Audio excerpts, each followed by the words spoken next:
Gas इस video में आपको सिखाऊंगा ईडी के न्यूमेरिकल्स। हम प्राइस ईडी की बात कर रहे हैं।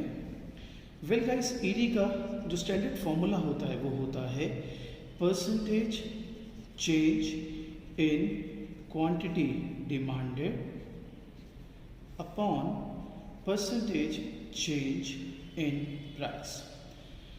मैंने आपको लास्ट थ्योरी वीडियो में इसको कैसे हम दूसरे तरीके से लिख सकते हैं, like delta Q upon delta P into P by Q, वो भी सिखा दिया था। अब मेरे बच्चे हम कुछ एग्जाम्पल्स लेंगे जिसके थ्रू हम कोशिश करेंगे ईडी के न्यूमेरिकल्स की practice.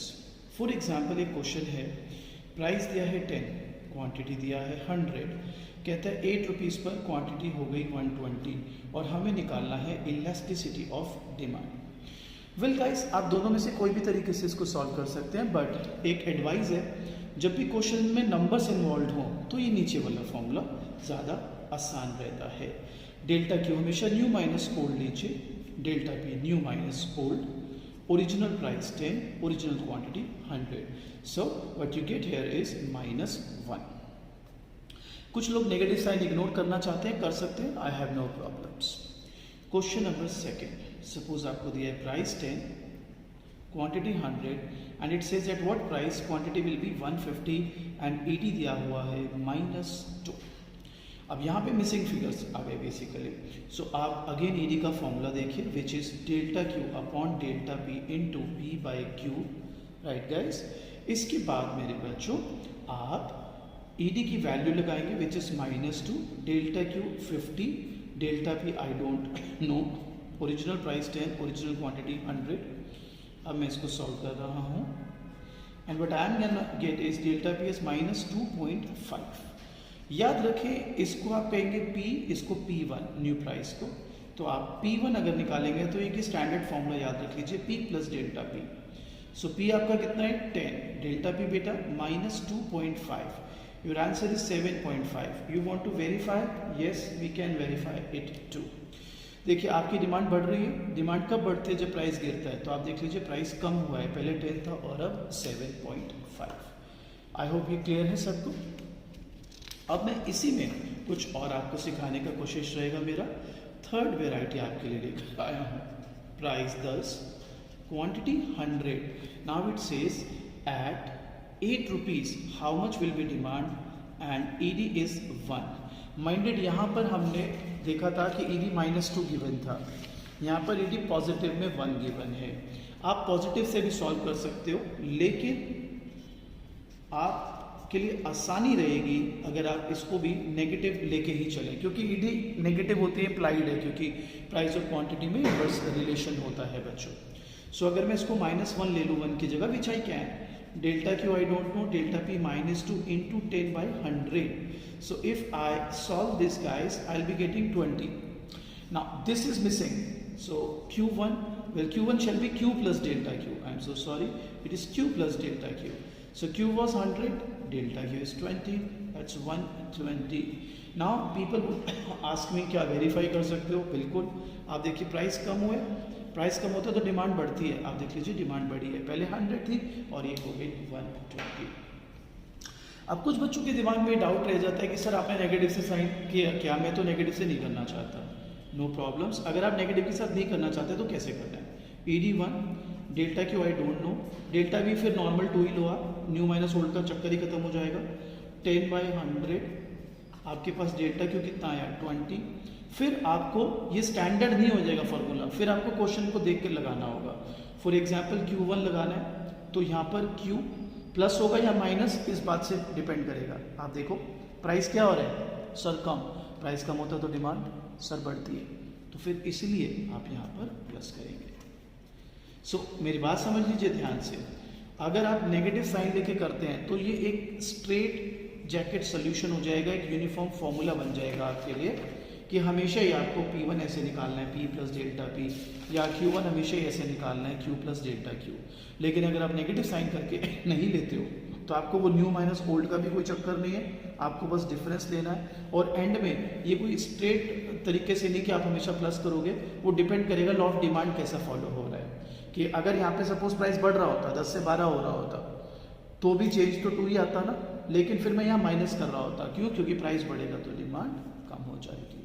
But still I would advise you कि हमेशा नेगेटिव साइन लेके कीजिए, वो आसान रहता है। आई थिंक आपके लिए सही रहेगा वो।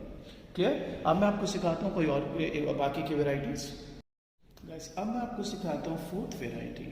इस क्वेश्चन में हमें बोला if price falls by 10%, demand rises from 100 to 120। अब मैंने आपको स्टार्टिंग में बोली थी ये बात, अब मैं उसका यूज़ करना बताता हूँ। अब इस क्वेश्चन में अगर आप नोटिस करो तो मेंशन है ये परसेंटेज थिंग, ठीक है ना। तो बेटा जब ये मेंशन हो तो फिर अपना ईडी का ये वाला फॉर्मूला लगा लो, percentage change in quantity demanded upon percentage change in price. Again ये कोई हार्ड एंड फास्ट रूल नहीं है, पर इससे सुविधा रहेगी, आपको आसानी रहेगी। सो percentage change in quantity demanded आपको मैं थ्योरी असाइनमेंट में करा चुका हूँ। अगर percentage change in quantity demanded निकालना है तो बोलते हैं change in quantity demanded that's 20 upon original quantity demanded that is 100 into 100। Percentage in price given है, फॉल है ना, तो ये -10 लिख दिया। अगेन आप यहाँ पे भी माइनस साइन इग्नोर कर सकते हैं, नो प्रॉब्लम्स। अब अगर आप ईडी लगाते हैं तो ये हो जाएगा 20 upon -10 and your answer will be -2। So number का यूज़ तब करिए जब परसेंटेज मेंशन ना हो। परसेंटेज क्वेश्चन में मेंशन है तो फिर ये ऊपर वाला फॉर्मूला यूज़ कर लीजिए। I hope this is clear to you. Next आते हैं क्वेश्चन नंबर 5। सपोज आपको कहता है कि जब प्राइस 10 था तो आपका टोटल एक्सपेंडिचर 1000 था। जब प्राइस 8 हो गया तो आपका टोटल एक्सपेंडिचर जो है वो 1200 हो गया। अब कहता है ईडी निकालो, तो आपको यहाँ पे पहले थोड़ा सा स्मार्ट खेलना होगा। आप ऐसे एक शेड्यूल बना लो, price 10, total expenditure 1000, don't you think quantity will be 100? Absolutely. अब प्राइस 8 हुआ, टोटल एक्सपेंडिचर 1200, तो don't you think quantity shall be 150? So now play with this only because you needed price and quantity and you have got it. अब ED का formula delta Q delta P P by Q. ED delta Q new minus old 50, delta P new minus old -2, 10 by 100, and my dear friends, this is your elasticity of demand. I hope यहाँ तक clear सबको। Clear? आइए एक और case करते। अब चलिए guys, अब आपको सिखाते हैं next variety. It says ED of Y is twice than that of X. If price of X falls by 5% and of Y rises by 20%, तो हमें निकालना है percentage change in quantity demanded of X and Y। अब यहाँ पे पहली line दोबारा, ED of Y is twice than that of X, तो हम यहाँ पर ऐसे लिख देते हैं let ED of X be 1। तो अब खाली X के लिए चलते हैं। फॉर्मूला क्या था ED का? Percentage change in quantity demanded upon percentage change in price. तो बच्चों percentage change in quantity demanded तो हमको निकालना है percentage change in price. If price of X falls by -5%, minus sign ignore भी कर सकते हैं। ईडी 1 है, so 1 is equal to percentage change in quantity demanded upon 5। So answer percentage change in quantity demanded is 5% और 5। अब don't you think therefore elasticity of y will be 2। why? because ED of y is twice than that of x। तो अगर x 1 है तो y 2 हो जाएगा। अब ED का formula percentage change in quantity upon percentage change in price, that's gonna be 2। Again negative sign use कर सकते हैं आप। यहाँ पर हमें ये निकालना है percentage change in quantity. Percentage change in price rises by 20%, so percentage change in quantity is 40। I hope that is clear to you. That is clear to you? Sure? आगे बढ़ते हैं बच्चों। अगला केस हमें कहते हैं ED is equal to 1.2 and price rises by 10%, demand falls by 60 units, find initial demand। So it's quite a good question। आप इसको बहुत ही ध्यान से सीखें। क्या हम सबसे पहले ये कर सकते हैं कि ED का फॉर्मूला क्या है? Percentage change in quantity demanded upon percentage change in price. मैं शॉर्ट में लिख रहा हूँ, पूरा स्टेटमेंट लिख सकते हैं। ED 1.2 percentage change in quantity demanded हम पहले निकाल लेते हैं। परसेंटेज चेंज इन प्राइस है 10। सो एक बात तो तय है, percentage change in quantity demanded is 12. So one step accomplished. Now demand falls by 60 units, find initial demand, no problems. आप सब जानते हो कि मैंने थ्योरी में भी कराया था ये कि percentage change in quantity demanded that's percentage change in delta Q, ऐसा में लिखा हुआ है। इसका एक फॉर्मूला था percentage change in quantity demanded का, that was delta Q upon Q into 100, बिल्कुल था। तो अब बताओ चेंज इन क्वांटिटी कितना है? I repeat, change in quantity कितना है? सोच के बताओ। वेल चेंज इन क्वांटिटी है मेरे बच्चों, ये percentage change in quantity 12, change in quantity 60 upon quantity into 100, ये निकालना है आपको, इनिशियल डिमांड निकालना है। तो जब आप इसको सॉल्व कर रहे हैं बच्चे, तो आपके पास आ रहा है 12Q is equal to 6000 and Q is 500। बहुत ही प्यारा क्वेश्चन है। ईडी दिया था, प्राइस राइजेस दिया था, तो परसेंटेज चेंज इन डिमांड निकाल लिया, फिर डिमांड फॉल्स बाय 60 यूनिट्स था, तो इनिशियल डिमांड हमने सॉल्व किया है। I hope that's clear. ऐसे ही एक और क्वेश्चन प्रैक्टिस करा रहा हूँ आपको। अब देखिए अगला question 8, ED2 price rises by 10% और calculate quantity demanded at increase price if initially it was 120। So again a very good question this as well. आइए इसको भी आपको अच्छे से सिखाते हैं। और पहला जो इसके अंदर आपका जो कॉन्सेप्ट रहेगा वो पहले की तरह, दैट इज हम जाएंगे ED is equal to percentage change in quantity demanded, percentage change in price is 10, so ये है ED का value is 2, percentage change in quantity upon 10, so percentage change in quantity is 20%। ये तो हुआ हमारा पहला स्टेप एंड आई थिंक यहाँ तक हमें कोई भी परेशानी नहीं है।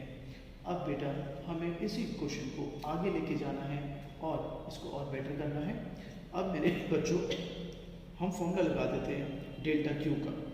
Well delta Q U remember, वो सीधा निकाल लेता हूँ, percentage change in delta Q was delta Q upon Q into 100, right. ये कितना है sir 20। Delta Q well I don't no, Q initially दिया हुआ आपको 120 इंटू 100 मेरे बच्चों। तो अब मैं यहाँ पर डेल्टा क्यू की जो है वैल्यू निकालूंगा। सो मेरे पास डेल्टा क्यू की जो वैल्यू है जब आप इसको सॉल्व कर रहे हैं तो वो आ रही है 120 into 20 upon 100, that gets cancel 24।